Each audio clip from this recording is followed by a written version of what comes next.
Welcome to the Hockey PDOcast. My name is Dimitri Filipovich, and joining me is my good buddy Daryl Belfry. Daryl, what's going on, man?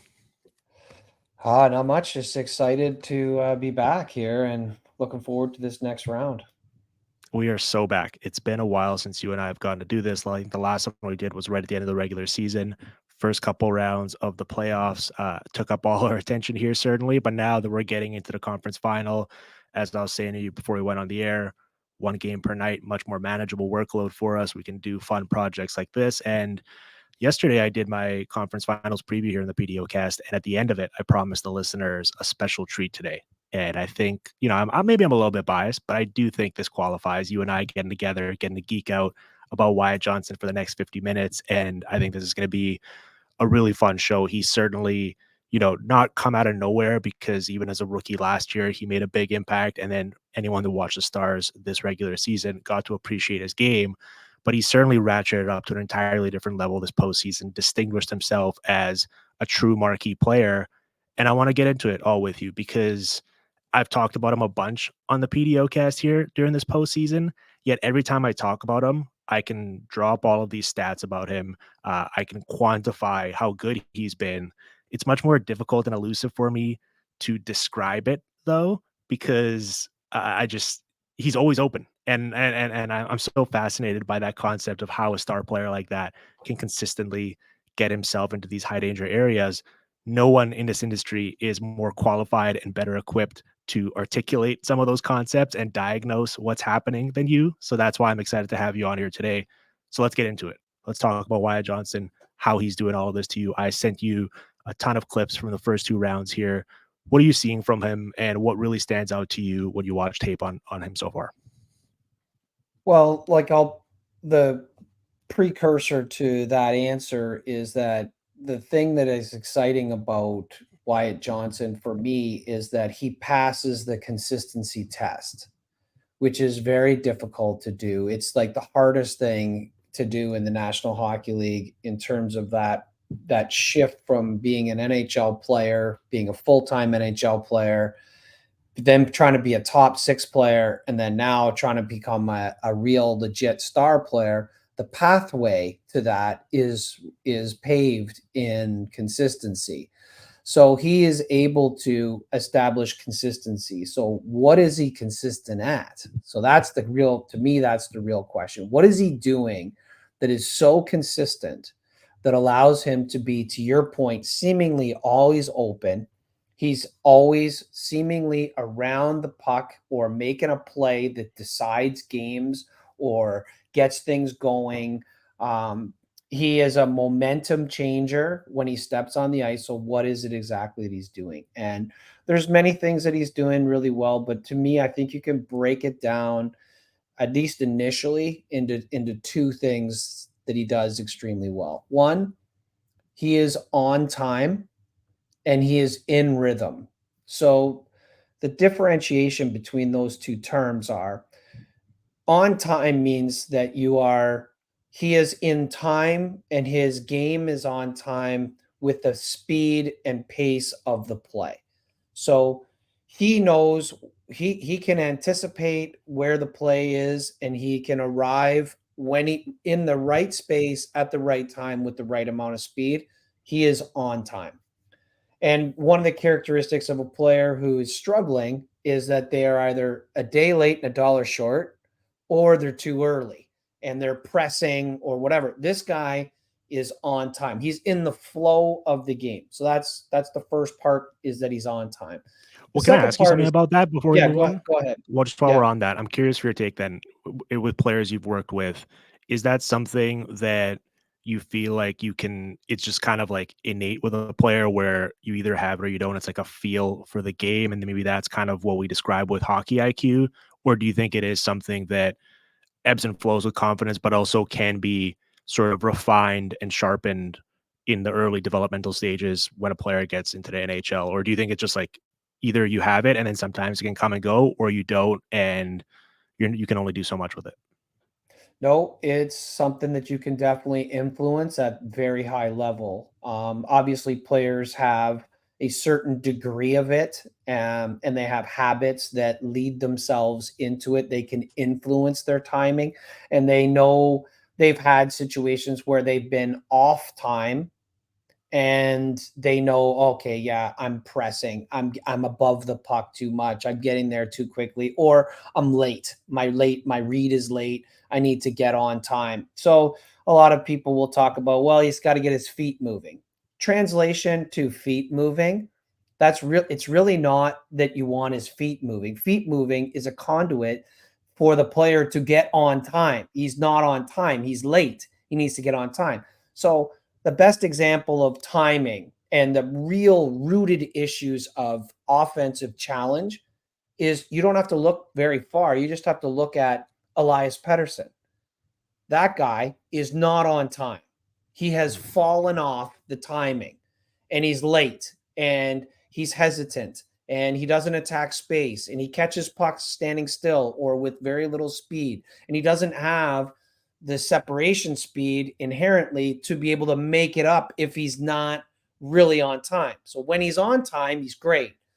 But if he's off, he can't make it up with his feet. Where some players can be like, oh, I'm a little off, so I'll just take a couple steps here and I'm good.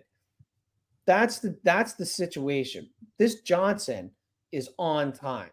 Now, the question is, how do you get on time?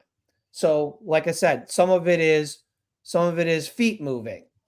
Fair enough. Yes, that is a part of it. The other part of it that's really important is the pre-reads of the puck and your positioning on the ice. So where are you going and why and how early? And do you have hesitation in your game? So that's another factor. And the other thing is, in Johnson's case, he has a habit in which he prefers to have the puck, particularly in either transition or off the rush. He likes to acquire the puck coming from behind it. So when you watch him play, you'll notice that there's a lot of pucks in which he is in acceleration, starting from slightly below the puck. He gets even with it, and then he's either getting it when he's even with it, or he gets it as he's going ahead. So he has this art of being from behind the puck, which allows him to read the play in front of him. So because he reads the play with the play in front of him, he can pick the time in which he should be accelerated. He can see the conditions of the puck, can see the conditions of the play, and then he chooses when, which is why a player like him, if he's struggling, you don't want to be saying to him, hey, like you need to get going north, for example. Like, that's not going to help a guy like this. So those are some ideas that surround timing. And then the second part of that is rhythm. And what rhythm is the ability to have movement with the body in conjunction with the puck. The smoothness of the movement of the body in conjunction with the puck, that's rhythm. When you have timing and rhythm, you have a guy who's poised to be able to maximize his offensive instincts. Well, it's interesting you brought that up because the timing component of it in particular, because I remember it was a couple of years ago now. Time really does fly. But when I came out to Florida and I got to sit in on your coaching conference that year, you had a presentation early on that I really enjoyed about kind of highlighting timing that works and doesn't, and sort of the contrast of it. I remember you had a clip there, and I think he's improved since then, certainly, but of Britt Barrett Hayden kind of struggling early in his Yeah. career with movement and kind of how he could get sort of stuck or stagnant, and then all of a sudden he's constantly trying to catch up and he's always a step behind in comparison with a Joe Pavelski, who's a veteran and isn't necessarily fleet of foot by any means, but he's got the timing down because like his movement patterns in any zone are always so like disciplined and refined that he's already got it down to a science, right? So he's always moving in these little circles, and then that allows him to essentially like jump back in on the line when he needs to and be in rhythm right away. And that's actually what I thought in watching all the tape on Johnston, what I noticed, where especially in the offensive zone, he's constantly moving in these little circles that wind up with him arriving pretty much between the face-off circles at just the right time whenever the puck gets there, right? And that's almost an impossible thing for an NHL defense to sort of sit on, because it's right in between these two areas, and no one's just going to stand there. You're sort of following, you're moving around, the puck's behind the net, you're getting dragged out of position, and then all of a sudden this guy just in the blink of an eye arrives there and is able to get a shot off quickly, right? And you can't really prepare for it. And that's really just watching the tape. It feels like he's got that down. And that's really cool because you and I did a show on Logan Stankoven a couple months ago now, and you made the note of how sort of the luxury for some of these young guys stepping into the lineup and being able to essentially absorb a lot of information and tendencies and habits from established players who have already worked that out themselves, right? And you see that with Johnson playing with Jamie Benn, certainly, where they can almost interchange center and wing responsibilities. But I think you also see it with Joe Pavelski, where it feels like he's sort of picked up on that and incorporated it into his game. And that's like a really cool developmental tool that I think they've nailed there. Yes, and to pick up on that, there is a concept that I use in my player development, which is do not occupy the space you want to attack. So what you're talking about and what you speak about when you see these offensive players who like are like to your point either circling or you see them like take back ice in an unusual way where like they're in the middle of the ice and they slightly move towards the dot and then they come back in, so they use these like reroutes and they reroute themselves. It's an effort not to occupy the space that they're trying to attack, so that when they do choose to attack into that space, it's hidden. The defenseman is now trying to anticipate where you really want to attack from and try to kind of beat you to the punch. But it's very difficult to do that because this guy is setting it up. And then to your point, all of a sudden he attacks this space.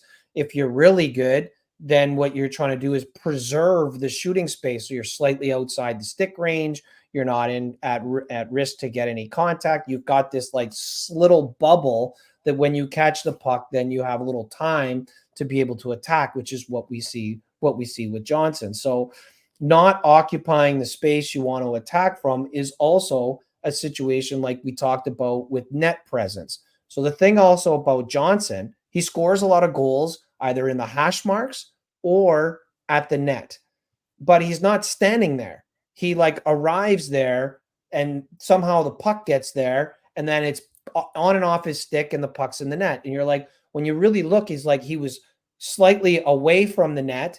And then as the puck arrived, you see him take like one step or just kind of slide into the space. Next thing you know, he's right there. But he's not standing there and the puck arrives on his stick and then he shoots it in. He preserves the space by staying away from it. Plus, he leaves the defenseman away from that space. Now the puck arrives on the net. He jumps into that space, which he's preserved, and that's how he gets a lot of these clean looks. So not attacking or not standing in the space you want to attack from is a massive area of this timing piece. But it requires forethought, which this is where the consistency comes in. Because he's feeling it, he is seeing these spaces so clearly. And he's confident to stay out of those spaces until the time is just right. And he knows, like, over the course of a game, he's going to get 5 or 6 of these looks. And right now, he's bang on time. When you don't see him get there slightly a little bit early, stop, the defenseman kind of gets within range. Now he gets the puck, and now he's got to, like, shoot through a screen. Like, he doesn't have any of that because he's in rhythm.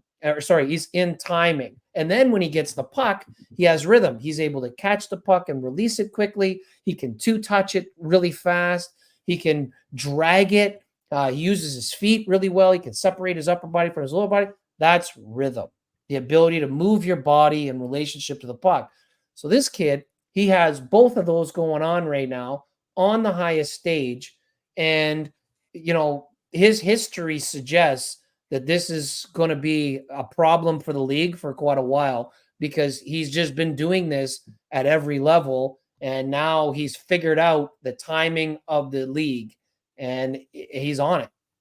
Yeah, that's what you're seeing. Yeah, he's almost disguising his intentions, right? It's kind of like if a pitcher is just like working the outside of the plate or something and trying to like get the batter's attention there just to set him up for later on in the bat to get the ball inside, right? And that's kind of what's Yeah. going on here. I love that game within the game, right? Because I think if you're just kind of casually tuning in or you don't get to watch him on a regular basis, I'm sure both Golden Knights and Avalanche fans maybe experience this in their respective series. It almost drives you crazy because you're like, all right, this guy's just constantly open in the most high danger area of the ice. Why aren't our guys covering him? Right. And you're almost like, are they just not paying attention? And that's not the case at all. The game within the game is he's setting that up steps ahead. And they actually are fully aware of that in their game planning. I'm sure their coaches are talking about it. We know how in the playoffs, these teams add effort and attention to detail to packing the paint and insulating their goalies by kind of protecting that inner slot, right? And yet he's still able, because he's working the outside, to step in at just the right time. And then if the puck doesn't arrive, you'll see him essentially do that route again, maybe on the different side of the ice, but he's constantly trying to get back in there, right? And so that's really fun to watch. I mean, this is something that, like, we're talking about a guy, and I know it's kind of beating a dead horse at this point in the broadcast, keep talking about how he just turned 21 years old. I think everyone gets it at this point, but it is remarkable that this is like next level stuff that you'd expect from a player who's in their prime or has already been through this and had to learn by trial by error. This is a guy in his second year that's already kind of figured out one of the most difficult things in hockey, I think. So what's more impressive than that is his ability to absorb failure. So, your shooting percentage is still going to be, 15, maybe 20% if you're lucky. If you go on a heater. You still have a lot of plays that are not happening. He might get there with perfect timing, but the puck doesn't arrive because the conditions of the puck may be changed, where the defending on the puck made it difficult for the guy to make a quality pass in there, and he just reroutes. He just reroutes again. So he's very resistant to failure. And this is where you see consistency problems in young players. So a lot of young players, especially with the pressure of, like, let's forget about the playoffs. Let's say put a 20-year-old player, and he's supposed to be an offensive star, and now he gets in the league and he's in perfect position. He gets there, his timing is right, everything's good. He doesn't get the puck. So that happens once. Then he comes around, he reroutes again. He's like itching because all he needs is the puck. He's in a perfect place again, and the puck doesn't come, or it comes, but it gets kind of deflected at the last second and it doesn't quite arrive there, or it's in his feet, or it's somewhere funny, and he's not able to convert that.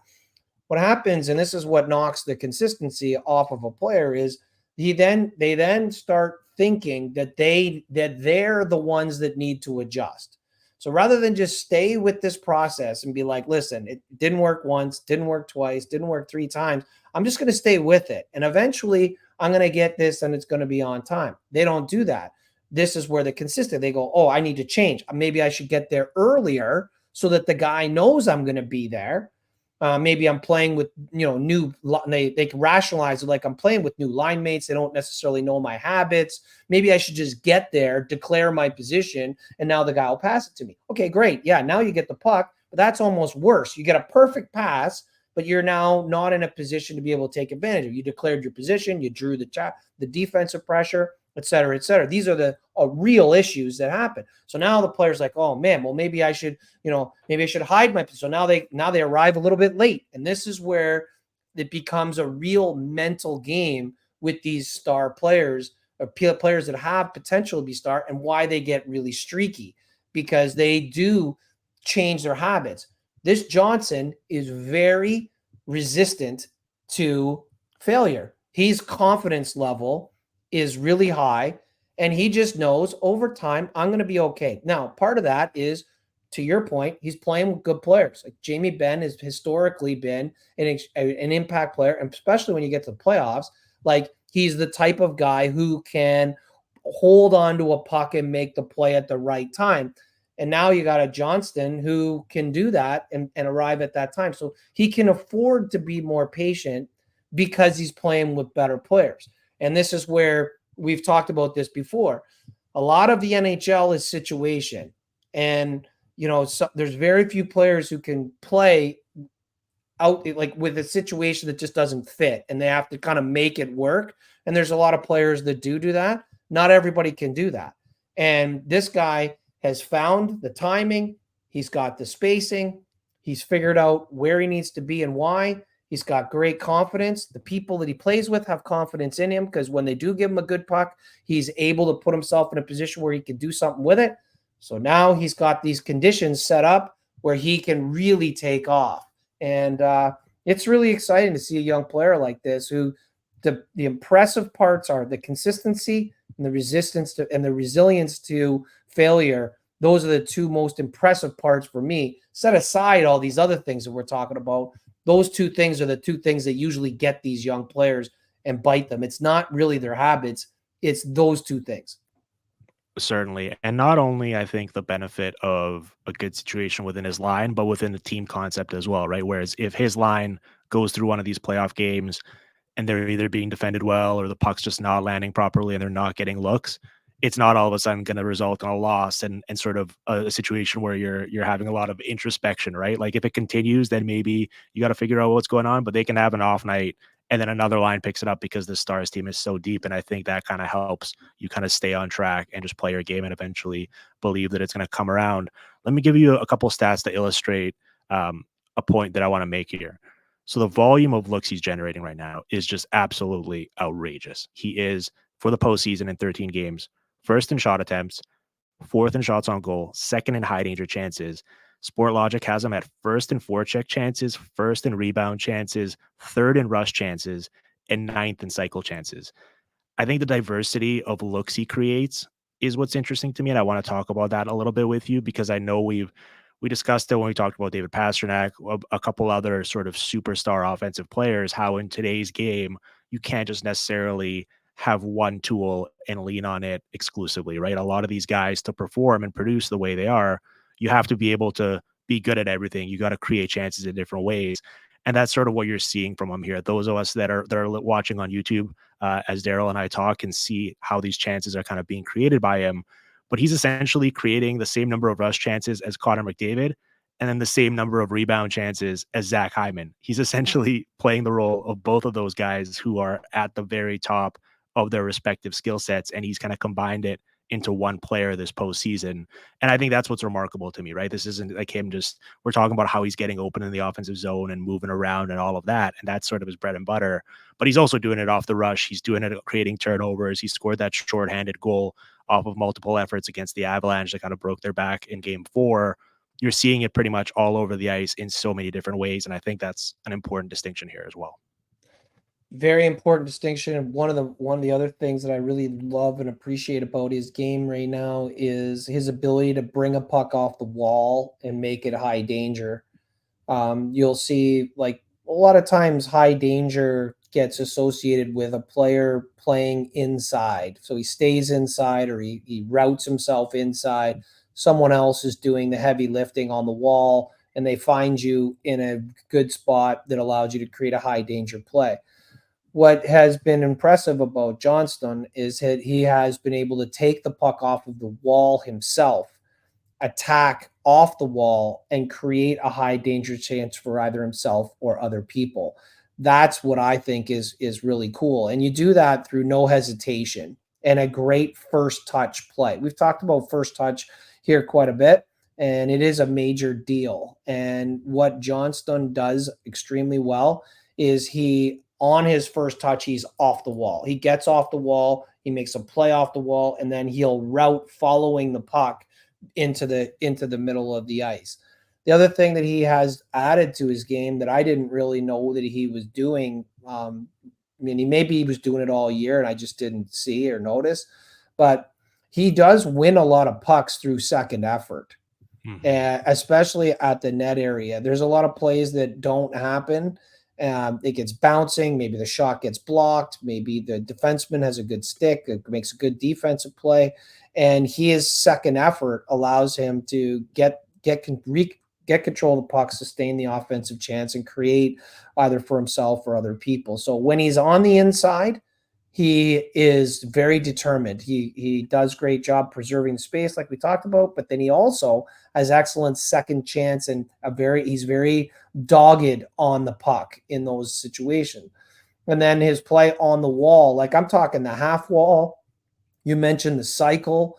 I have in my notes here on him that he's been an excellent player, playmaking coming up the wall. So getting the puck in the corner and then coming up towards the blue line on a cycle, and then making interior passes or attacking himself off the boards in between the space between the defensive player who's on him and the defensive forward who's on the point. There's like a window there, and you've seen him attack that space multiple times in the playoffs off the cycle. And so he's a guy that just isn't playing with a ton of with any hesitation.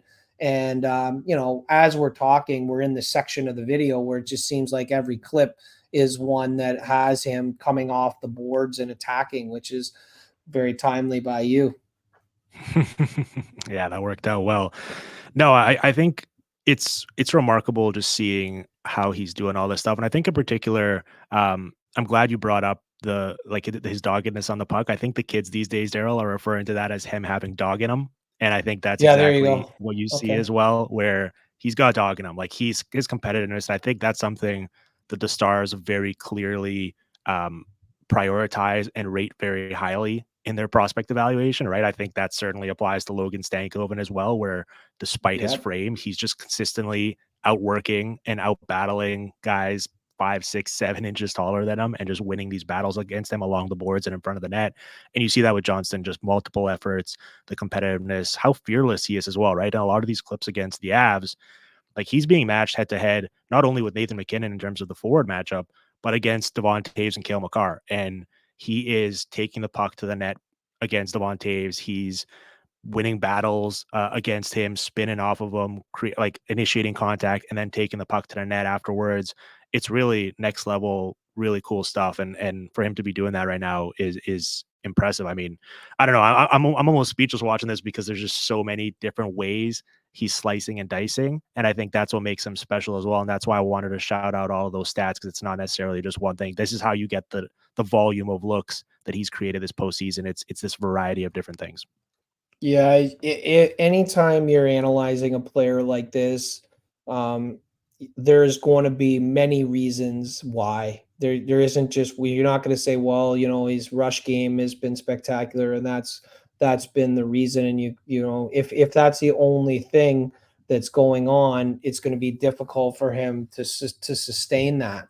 And the reason that he's having such consistent success is because he can beat you in multiple different ways. And then, it's like this machine that starts. So, however, like every player has like a starting point or like a cue. Like some guys, you'll hear it all the time. Like, I just felt good once I got that first hit out of the way, or I felt much better when I got that rush chance early, or I felt really good when I was at the net. Like you heard when Kreider had that unbelievable game to Six. knock out Yep. Carolina.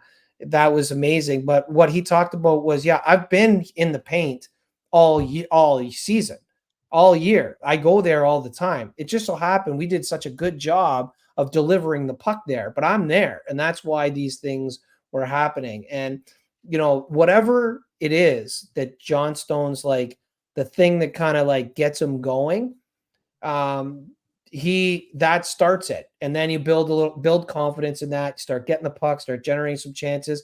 Well, that of course gives you energy so to be dogged on a puck and to go for those second chances. And the Stars themselves spend a lot of time in the offensive zone, so he's going to get a lot of looks. There's some predictability to his offensive opportunities, so it allows him to do that. Then you play with a guy like Jamie Benn, who is been a guy who is very rugged and who's going to win some pucks. So all of a sudden, Jamie Benn wins a puck for you, very competitive in a corner, maybe knocks somebody over or takes a hit to make a play.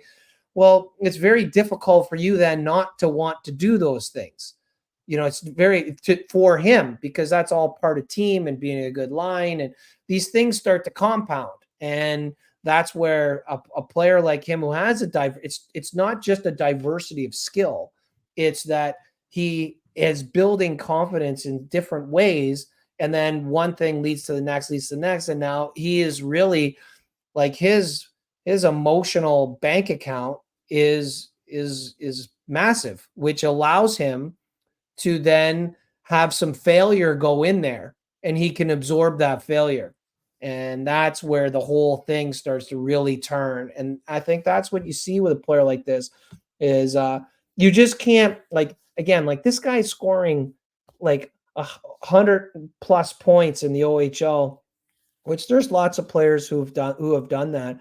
But like the way he was doing it was really impressive. Again, not doing the same thing. Then he gets in and he has a reasonable rookie campaign, and then now he's like knocking the cover off of it.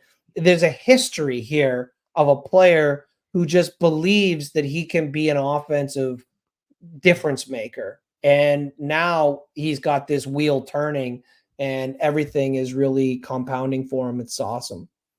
I love that. I love the concept of the emotional bank account. I think his actual personal real life bank account is also going to be full pretty soon too. Very much y- so. Yes. yes. Okay. So here's a question I have for you then in watching all this. I'm not sure if you notice this as well or if it's not really a thing, but you and I have spoken a lot when in covering various players this season about how star players in today's game are so comfortable with making plays with the puck away from their body, right? Either to sort of like Mhm. get a defender um to like unveil their own intentions and show their stick and then make a play within that triangle, or just to give them kind of more range of motion and mobility. In his case, I actually think it's like he's certainly comfortable doing that. And there's a few times he makes a move around a defender where he puts the puck out there. But I've actually noticed he makes a lot of plays with his hands really in tight and close to his body. Is there something there with kind of like that sort of either grip or stick positioning, or is it just kind of like he's able to do pretty much everything? Because it feels like he's constantly making plays with like the puck really close to his feet and almost like it's providing some troubles I think for opposing goalies because he's not even really having to sort of drag the puck in when he's releasing to change the release angle. It's always in that position to begin with. Yeah, there's something to that. And one of it is that he actually would prefer not to have to go into your space. He's trying to preserve the space outside of your stick. Many of his plays are outside the stick, and the times in which he attacks the triangle or the stick or gets into much higher traffic situation in terms of doing that is when he has an advantage. So usually a speed advantage. So one of the things I really appreciate about him is this whole playing from below the puck or coming from behind the puck, preserving the shot space. So when he once he reads where he wants to go, he attacks into that space. What it allows him to do is have a differential. So if he's on the rush, for example, by coming behind the puck, the defense is gapped to the puck, and the player who's threatening the most, he is a layer below that. So now he accelerates at another level to get up there. The defense are gapped to the wrong guy. He gets the puck. They're at a disadvantage. That allows him to attack the triangle much more safely because he has an advantage. In the offensive zone, he stays outside the stick range. Now he's like, let's say he's getting in and around the slot. Okay. So there's a defenseman who's kind of at the net. All of a sudden, he slides into the space. He's going to catch it there. Once he catches it there, what is that defenseman doing? Well, he's coming out at him. So they got a defenseman who's coming towards him, which puts a defenseman at a disadvantage because now Johnston can pick, he can attack a heel, for example. He can go through a guy, but he puts himself in situations where he's outside the stick range on first touch.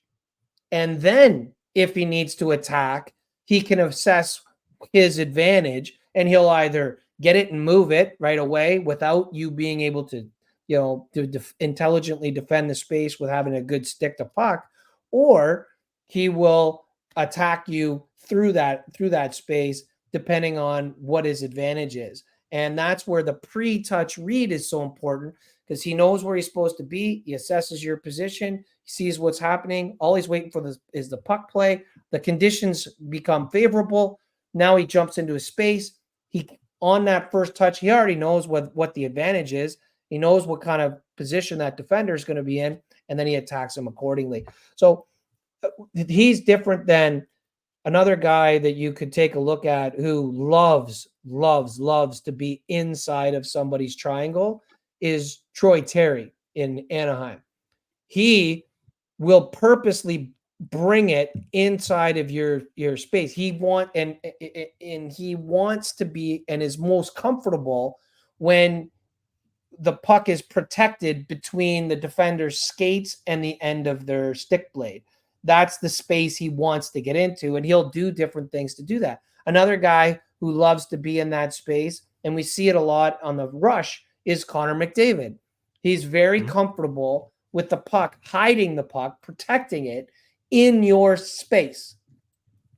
This guy doesn't initially like to do that. It's not what he's intending to do. He just, if he sees an advantage, he will then go into space. His preference is to make the play prior to where your stick is a factor. And the way he does that is he preserves that space. He doesn't occupy it, and he's on time.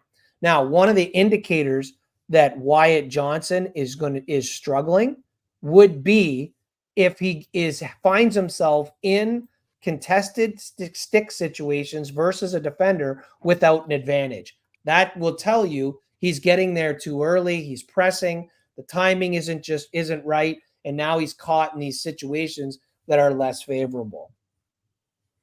Well, it'll be interesting to see because I think he's going to get a lot of, as we look ahead to the conference final, a lot of Matthias Ekholm and Evan Bouchard, and they're both really good with their sticks, but he's acquitted himself really well so far. I mean, he's pretty much played exclusively. He played most of his minutes against Makar and Taves in round 2. He played a lot against Petrangelo and Hanifin and Theodore and McNabb in round 1. Like he's taken the hard route here in terms of no soft matchups or no soft minutes, and he's still producing this way. Yeah, just a combination of these things, right? For Just me, it's almost give me one yeah, point go for it. on that, on the matchups throughout. So Yep. Makar and Taves like to defend skating forwards. They're not really absorb defensemen. If they have to absorb, they will absorb. But they like to challenge the play early. They're they're more like transition defenders. So the timing and the spacing of what he was able to do was he was able to play by playing underneath that. When he got the puck, he was playing against them when they were skating forwards against the initial puck carrier and then had to transition backwards to play him coming next. So he was able to take them out of their defensive strength. Evan Bouchard is the definition in large part of a absorbed defender. He doesn't like skating forwards to defend. He will back up. So it'll be very interesting to see because this is kind of where Johnston wants you. He wants you in that absorb, but he doesn't have the situation where Taves and Makar would initially like gap up and be skating forwards initially and then pivot backwards to play. Bouchard is just going to concede the space and back up. And what he will do is contest the space as it gets to the top of the circle. That's been his defensive MO in terms of defending the rush. So it'll be very interesting because what he'll be doing is he will be slowing down as Johnston is speeding up. And it'll be something to take a look at to see if Johnston does try to attack him or whether he stays outside of his stick space and just utilizes that space, because that will be afforded to him early with Bouchard. I love that. That's such a good note, Daryl. Yeah, there's that. I think I love watching him play and the way he interacts with Stankoven because we mentioned kind of like the forecheck chances and the sort of diversity of chances he creates. There's a lot as well, and it's a perfect combination of the two because there were numerous instances in the Av series where Stankoven's much more of a like on stick attacker where like he's comfortable sort of jitterbugging around, right? Like he'll work up and down the zone and kind of direct your attention his way. And then that almost helps just make Johnston even more impossible to cover because he's sort of lurking in the shadows. And he pops open and Stankoven gets it to him. And then the way they interact with each other off the forecheck, where Stankoven, especially back checking, as we highlighted when we talked about him, is already such a menace and he's creating so many turnovers. And then their ability to instantly turn that into a scoring chance because Johnston's essentially with that timing stepping into the right space as Stankoven gets the puck off a turnover. They're just leveraging that into so many quick looks. And you put all that together. And I had this question written down here that I wanted to run by you of like how you game plan and defend against this, because you can't necessarily just load up on one thing, because then he's shown comfort beating you in many different ways. You can't use a specific type of defender, because then he'll just pick apart whatever other weakness they have. I'm not sure what the answer is beyond just hope your goalie, I guess, makes the save. And that can certainly happen. As we talk about, shooting percentages can be very sort of volatile and fleeting. And all it takes is a couple games of pucks not going in to make a difference in the postseason. But he's going to get his chances. Like, that's already pretty much established, regardless of the way you defend him. Yeah, I mean, the best way to defend any of these guys is to get to them early. So, you don't want to let him have too much too much ability to be able to choose his routes. So, for example, if you're on the rush with him and you're a player off the puck, then you would want to cut him off and make him reroute before he wants to reroute.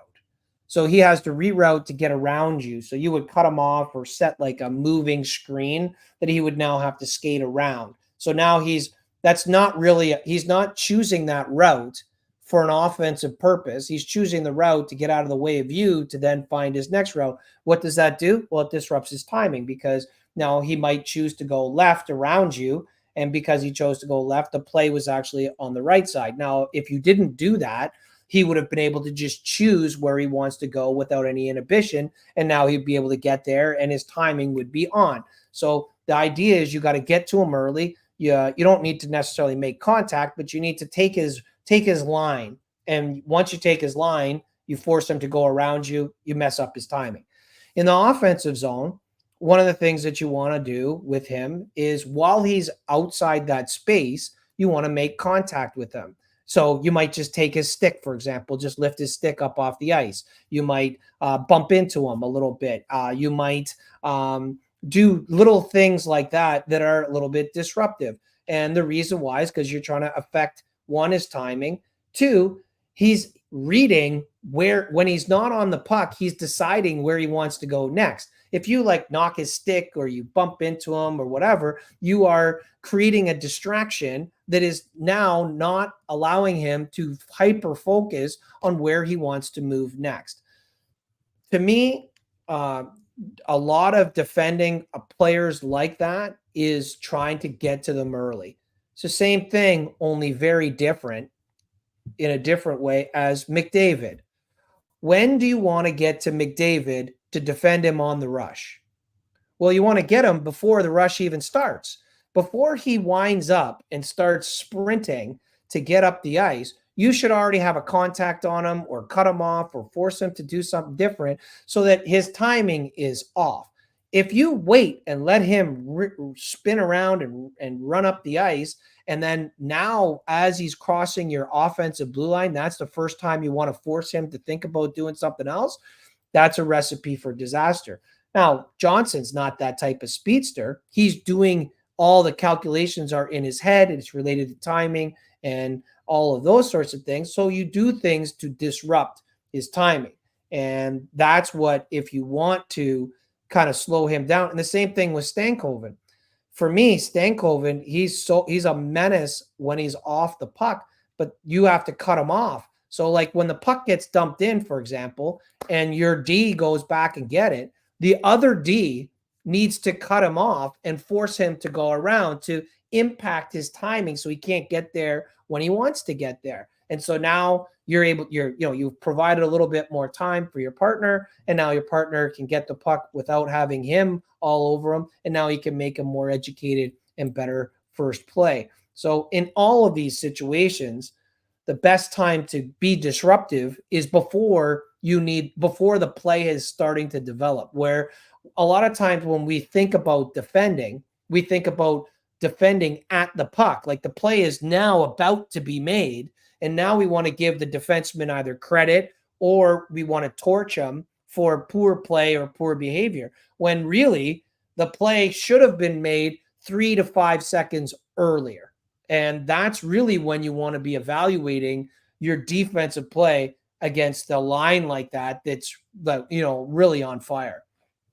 Yeah, especially I think for the Oilers forwards in that series, right? Because I think if they're leaving their defenders on an island against him, they're not going to be set up for success. They're going to have to be getting him up the ice, and that's going to be on the forwards. And so it'll be interesting to see how they adjust to that. But I mean, he's done this, we should say, against not only the two most recent Stanley Cup champions, but two teams that pose a variety of different challenges defensively, and he's sort of unlocked both summarily along the way. So really interesting stuff. Do you have any other notes on Johnston here? Like I just Well, have a lot of one praise in my more. notes, but I think Yeah. technical stuff is interesting. One more thing on that whole concept is the other way to be disruptive with him and to knock him out of rhythm is to make them defend in the defensive zone Right. early in the game. So the one thing that I was disappointed that the Avs were not able to do was sustain offensive pressure early in games. And they allowed the Stars team to get in rhythm in general as a group, regardless of this particular line. And then all of a sudden, they're able to get their puck touches. They get in the offensive zone. They're able to make some plays early. They get things moving. That's why, like, you know, you don't want to give like the Oilers, for example, you don't want to give them a power play early in the game. Why? Because now every one of their skilled players is going to touch the puck 5 or 6 times, and they're now in. They feeling good about the puck and they're in rhythm, etc. That's the same with this line. One of the other ways is to just make them defend early in games, see if that will help get them off the rhythm. You combine controlling the puck with a little bit of this cutoffs and being disruptive, and I think you have a chance to put them in some uncomfortable spots. Just makes the timing just not quite right, and Hmm. that might be that to me is the thing you're trying to be disruptive of, is the timing with a kid like this Johnston, who right now he is a straw that's stirring the whole drink over there. So you want to, if you're going to impact anybody, it would be this guy. So maybe take it to him a little physically, get him concerned about other things, see if you can, and you're doing that only with the idea of trying to disrupt his natural timing that he has right now. Yeah, especially for the Oilers, who are a big time ozone possession team themselves, right? Like they love Yeah. to have long shifts in there and cycling the puck and sort of wearing you down. The thing is the Avalanche do too. And I think it's easier said than done because the Stars don't really give up a lot of D zone time on their end. And No. so winning that battle is probably going to be the determinant of that series. So that's going to be a really fun one to watch. Yeah, I just thought like we had to do this in between series. It's difficult to do it within the series itself, but after seeing that game 3 against Vegas, where like I had him down for 12 scoring chances in that game, which is a total I haven't ever really seen before. And then the game Yep. 4 against Colorado, when they kind of put them away, they were two of the more signature individual performances so far this postseason. So I was like, Daryl and I got to break it down, and hopefully we did a good job of describing, I think, some of the concepts that you see on there, why he's so successful, and just why he's always open in high danger areas. Daryl, this was great. I'm really glad we got to do this. I'll let you plug some stuff on the way out here because I know you've got your coaches workshop coming up, but also it's been a while since we chatted. So is there anything you want to tell the listeners? Yeah, no, the coaches workshop, we're excited about it. It goes in at the end of June in Naples, Florida. We're really excited about it again this year with the emphasis on teaching and impacting skill. And then on the heels of that, we get into our kids camps, which we're also very excited about as well. So if anybody wants to take a look at us and see it in person, that's where we're going to be. Awesome. Well, keep up the great work, Daryl. Enjoy the conference finals. I'll be keeping tabs, and then whatever standout performance we see over this next round of games, I'm going to be calling you back, and we're going to be deep diving a player from the conference finals. So I'm really excited about that. I'm glad we got to finally do this again after a little bit of a break. Hopefully, the listeners enjoyed it. Thank you for listening to us, and we'll be back soon with plenty more of the Hockey PDOcast streaming on the Sportsnet Radio Network.